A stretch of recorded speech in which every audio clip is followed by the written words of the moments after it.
Y dijo el Señor: Tú eres Pedro, y sobre esta piedra edificaré mi iglesia.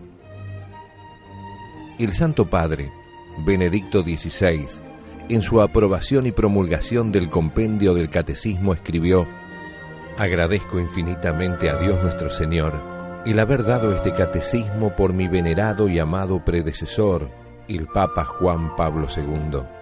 Estos, la Iglesia, el Papa y el Catecismo, son los fundamentos de esta catequesis de primera comunión.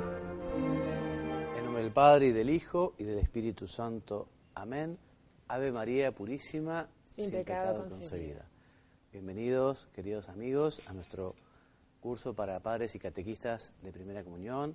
Bienvenida, Mónica, gracias por tu presencia hoy también en el programa. Gracias, Padre Juan María, a vos.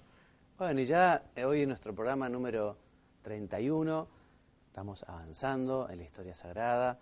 Hoy veremos algunas parábolas que contó el Señor, para continuar con el tema de nuestro próximo programa. Y comenzaremos, también para seguir en el siguiente programa, con el gran tema, ¿no? Porque vamos a hablar sobre la Eucaristía, cómo Jesús, teniendo que volver al Padre, quiso quedarse entre nosotros para ser nuestro alimento, para ser nuestra compañía. Pero comencemos entonces con las parábolas, o también llamadas comparancias, que dice así: la predicación de Jesús estaba dirigida a gente de todo tipo, a ricos, a pobres, sanos y enfermos, instruidos e ignorantes, jóvenes y viejos. Había entre ellos hombres y mujeres venidos de muchas partes, pero en general eran orientales, acostumbrados a hablar de un modo determinado y a que se les hablara de ese modo, propio de su tierra, cadencioso e indirecto, rico en figuras y comparancias. Quizás debido a eso, quizás debido a otra cosa, Jesús se valió frecuentemente de parábolas para enseñar a quienes lo escuchaban. La parábola es un relato con moraleja, una narración ejemplar llena de intención docente, que ponía al alcance de cualquiera aquello que se quería explicar. Si bien así y todo, había muchos que se quedaban en ayunas respecto al sentido del cuento, lo cual les ocurría incluso a los apóstoles, que muchas veces le pedían a Jesús que les explicara las cosas charlando mano a mano. A continuación explicaré algunas de las parábolas empleadas por Jesús que he de aclimatar para insertarlas en nuestra vida cotidiana, tal como entonces se insertaron. Parábola del buen samaritano o comparancia del viajante de comercio apaleado. Un viajante de comercio iba en su camioneta por un camino solitario. Lo atajó una banda de ladrones, lo bajaron de la camioneta, lo molieron a palos y le robaron todo lo que llevaba, dejándolo de a pie, tirado al costado de la huella, medio muerto. Pasó por allí un rabino que servía en el templo de Jerusalén. Vio al viajante tumbado, pero por no molestarse y porque andaba apurado, siguió de largo. Pasó después un levita, que era lo que podríamos llamar un vecino caracterizado, que organizaba colectas para socorrer a los israelitas carenciados y ocupaba el primer banco en la sinagoga. También siguió de largo nomás. Pasó por último un samaritano, gente mal vista por los judíos, que lo tenían menos, vio al caído, lo subió al sulky, lo llevó hasta la fonda del poblado más cercano y le recomendó al fondero que lo cuidara, dejándole dinero para los gastos. No contento con ello, le encargó: atiéndamelo bien, don, y si la plata no alcanza, cuando pase de vuelta, le pagaré lo que falte. Concluida la parábola, preguntó Jesús: ¿cuál de esos hombres les parece que se portó con el apaleado como corresponde portarse con el prójimo? La respuesta era cantada. Y hasta aquí la historia sagrada. Vamos a continuar en nuestro próximo programa. Sabemos quién es nuestro prójimo y sabemos que nuestro próximo más próximo es el que está en casa, en la familia. Es una paradoja porque nos cuesta menos tratar mejor a los desconocidos que a los cercanos, ¿no? Entonces puede ser una buena oportunidad hoy para pedirle al Señor que nos ayude realmente a tratar a nuestros más próximos, a nuestros familiares, con mucho cariño, con mucha paciencia y con mucho espíritu de servicio. Y pasando a las verdades del compendio, les decía que comenzamos entonces, nada más ni nada menos, que con el gran sacramento. Porque en este sacramento no solo se nos da la gracia, sino que se nos entrega el mismo autor de la gracia, Cristo Jesús. ¿Y qué nos dice entonces, Mónica, el compendio sobre la Eucaristía en sus primeros números, el número 271? Nos dice, la Eucaristía es el sacrificio mismo del cuerpo y de la sangre del Señor Jesús, que Él instituyó para perpetuar en los siglos hasta su segunda venida, el sacrificio de la cruz, confiando así a la Iglesia el memorial de su muerte y resurrección. Muy bien. También nos dice el compendio que la Eucaristía es signo de unidad, por eso llamamos también comunión, la común unión de los cristianos, la unión en Cristo, quien es el camino, la verdad y la vida. La Eucaristía, signo de unidad, vínculo de caridad, que está unido a Cristo, está unido al amor. Banquete pascual, pues efectivamente revivimos como el Señor, aquella última cena, sacramentalmente ya hace presente el sacrificio de la cruz. Allí en la misa recibimos a Cristo, y el alma se llena de gracia y nos da una prenda de la vida eterna. Jesucristo nos prometió, y Jesucristo no decía las cosas por decir, que quien come mi cuerpo y bebe mi sangre tiene vida eterna. O sea que los que reciben con dignidad, con amor, con cariño la Eucaristía, tienen el cielo asegurado. Qué promesa, ¿no? Es como para dar muchas gracias al Señor el tener este privilegio de poder prepararnos y recibirlos en la Sagrada Eucaristía. ¿Cuándo entonces instituyó nuestro Señor la Eucaristía, Mónica? Jesucristo instituyó la Eucaristía el Jueves Santo, la noche en que fue entregado, mientras celebraba con sus apóstoles la última cena. ¿Y qué más? Después de reunirse con los apóstoles en el cenáculo, Jesús tomó en sus manos el pan, lo partió y se los dio diciendo: Tomad y comed todos de él, porque esto es mi cuerpo, que será entregado por vosotros o por ustedes. Después tomó en sus manos el cáliz con el vino y les dijo: tomad y bebed todos de él, porque este es el cáliz de mi sangre, sangre de la alianza nueva y eterna, que será derramada por vosotros y por todos los hombres para el perdón de los pecados. Haced esto en conmemoración mía. Esa última cena del Señor nos deja tres grandes regalos. La Eucaristía en primer lugar, pero también esa última cena Jesús nos deja el sacerdocio, cuando les dice justamente a los apóstoles: haced esto en conmemoración mía, para que ellos perpetúen o continúen este sacrificio hasta el final del mundo. Y también Jesucristo nos dejó el mandamiento nuevo de la caridad, de amar a los demás con el corazón de Jesús. La Eucaristía es fuente y culmen de la vida cristiana.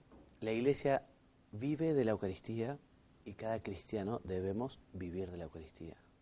Por eso, si realmente queremos crecer en santidad, en amor, en perfección, es muy importante que procuremos comulgar con frecuencia y comulgar con fruto.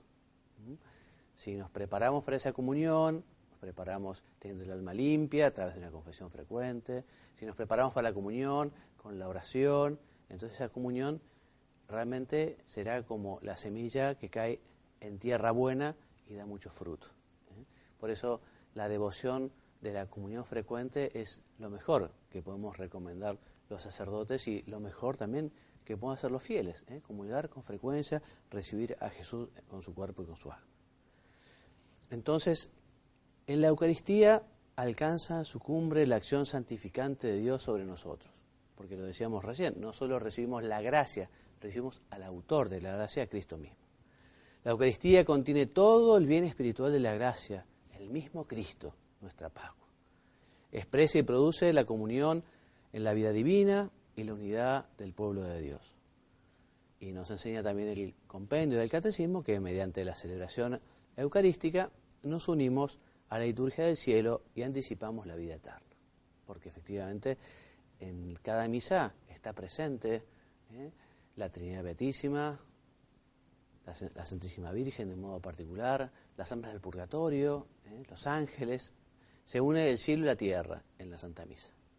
Mónica, te voy a pedir que me digas qué nombres son los más comunes para llamar a la Eucaristía. Ellos son Eucaristía, Santa Misa, Cena del Señor, Fracción del Pan, Celebración Eucarística, Memorial de la Pasión, Muerte y Resurrección del Señor, Santo Sacrificio, Santa y Divina Liturgia, Santos Misterios, Santísimo Sacramento del Altar, Sagrada Comunión. Muy bien, todos ellos son nombres que podemos llamar a la Eucaristía, a la comunión.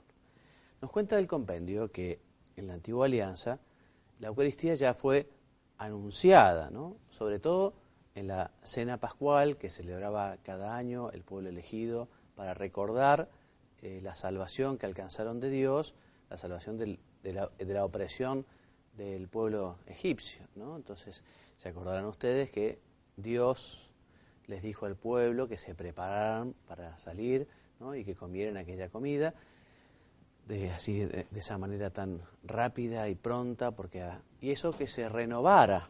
Y cada Pascua se renovaba esa fiesta, dando gracias a Dios por aquella apertura, digamos, por aquella salvación. Y esta cena pascual, de alguna manera, es figura de la Eucaristía. Jesucristo quiso que instituir la Eucaristía en esta misma cena pascual que celebraba el pueblo elegido, ¿no?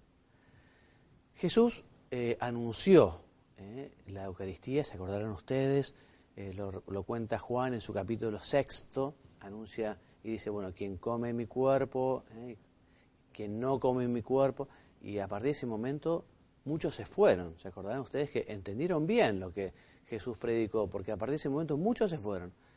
Y tal fue la desbandada que Jesús le preguntó a los apóstoles, bueno, ¿y ustedes también se quieren ir? Y Pedro respondió, Señor, ¿a quién iremos, no? Tú tienes palabras de vida eterna. Ese fue el anuncio de la Eucaristía. Y después, como dijimos, Mónica la instituyó celebrando con los apóstoles la última cena durante un banquete pascual. Así es, ¿no? Bueno, y la Iglesia, fiel al mandato del Señor, continúa haciendo lo que Jesús dijo, ¿no? Haced esto en conmemoración mía. Y así ha celebrado la misa, la Eucaristía desde el principio y continuará celebrándolo hasta el fin de los tiempos. Esta celebración eucarística, esta Santa Misa, tiene dos grandes momentos, dos grandes partes, que son la liturgia de la palabra y la liturgia de la Eucaristía. Mónica, ¿la liturgia de la palabra está compuesta o comprende? La proclamación y la escucha de la palabra de Dios. La liturgia eucarística comprende la presentación del pan y del vino, la anáfora o plegaria eucarística con las palabras de la consagración y la comunión. Estos son los dos grandes momentos de la misa, que está presidida por unos ritos iniciales, ¿no? Y termina con unos ritos finales. Pero tenemos entonces la liturgia de la palabra, que es la proclamación. Habitualmente cada semana se escucha una lectura, un salmo, el aleluya si corresponde, y el evangelio. Los días domingo, en cambio, son dos lecturas antes de la lectura del evangelio. La homilía se recomienda que se diga los días domingo, los días de fiesta, los días ordinarios no es necesario, y esa homilía está orientada a explicar esos textos sagrados, esas lecturas que se escucharon. La liturgia de la Eucaristía entonces comprende el ofertorio, la presentación del pan y el vino, la plegaria eucarística o anáfora, que como hemos dicho, las principales son la plegaria eucarística número 1, 2, 3, 4, después hay plegarias eucarísticas de la reconciliación, hay plegarias eucarísticas para niños, o sea que es muy rica la liturgia a la hora de ofrecer estas plegarias eucarísticas que pueda rezar el sacerdote. Y la consagración y la comunión, la parte central de la celebración, ¿no? La consagración, donde se realiza, como veremos más adelante, la transubstanciación. Respecto del ministro, Mónica. El ministro de la celebración de la Eucaristía es el sacerdote, obispo o presbítero, válidamente ordenado que actúa en la persona de Cristo, cabeza y en nombre de la Iglesia. Claro, el sacerdote en ese momento podemos decir que le presta a Jesucristo su voz, sus gestos, sus manos. Allí es Cristo que dice, tomad y comer, esto es mi cuerpo, esta es mi sangre. Es Cristo el que celebra de un modo milagroso y misterioso. Los elementos esenciales para la Eucaristía son pan de trigo y vino de vid.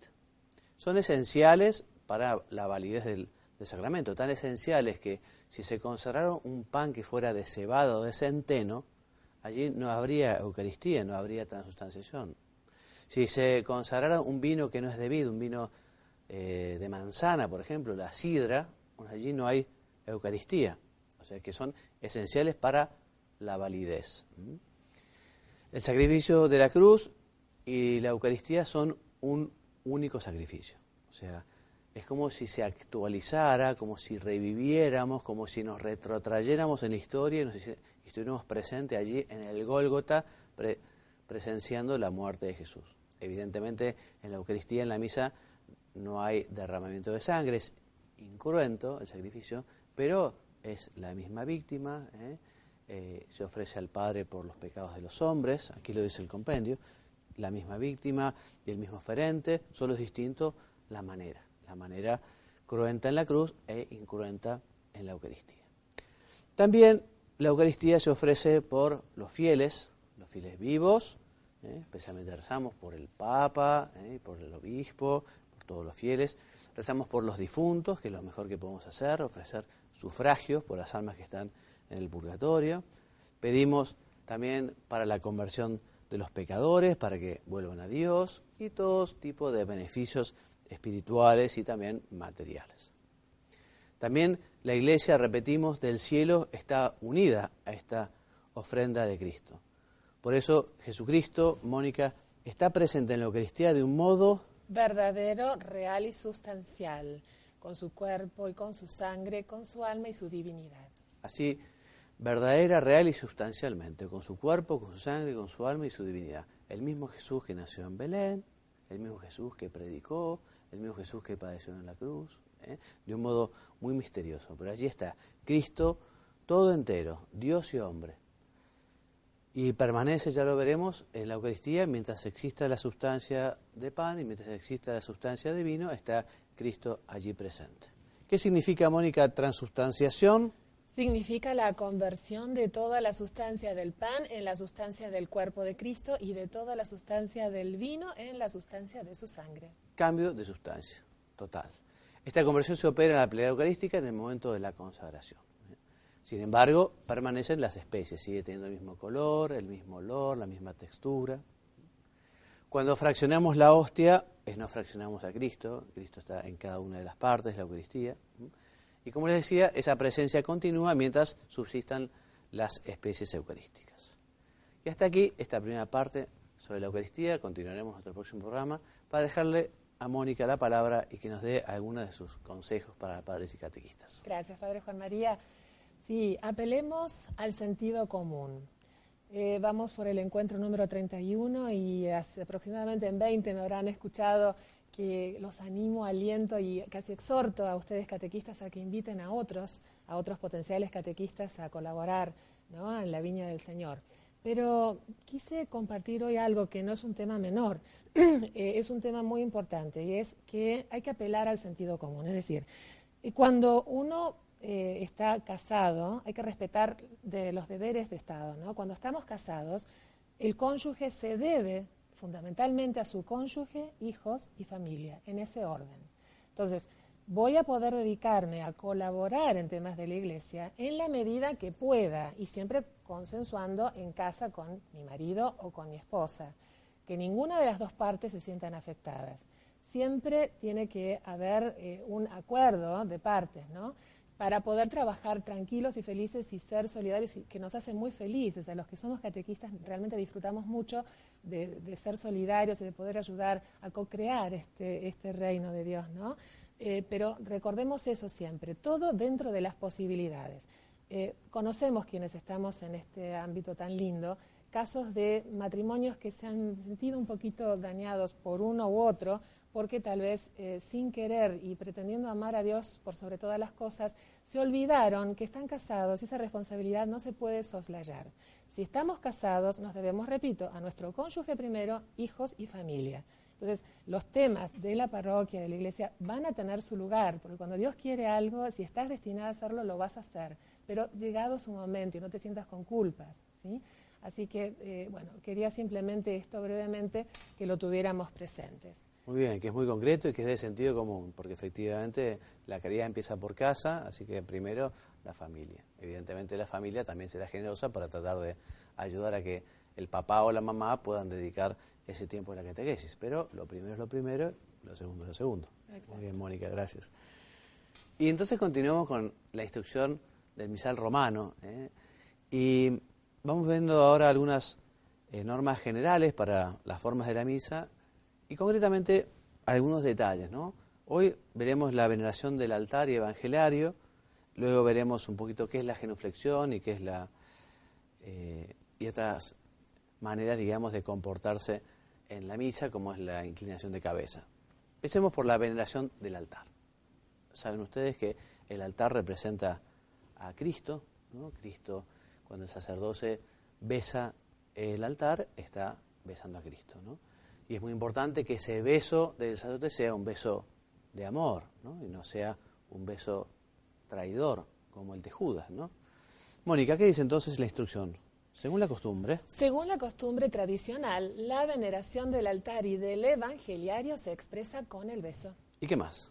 Pero donde este signo no coincide plenamente con las tradiciones culturales de alguna región, compete a la conferencia episcopal determinar otro signo más propio del lugar que lo reemplace con el consentimiento de la sede apostólica.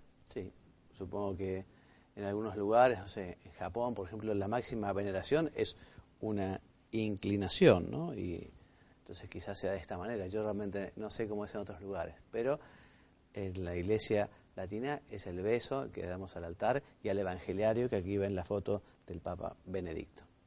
¿Qué decir entonces sobre qué es la genuflexión y qué es la inclinación? Bueno, la genuflexión se hace doblando la rodilla derecha hasta el suelo y es signo de adoración, por eso se reserva para el Santísimo Sacramento y para la Santa Cruz desde la solemne adoración de la acción litúrgica del Viernes Santo hasta el comienzo de la Vigilia Pascual.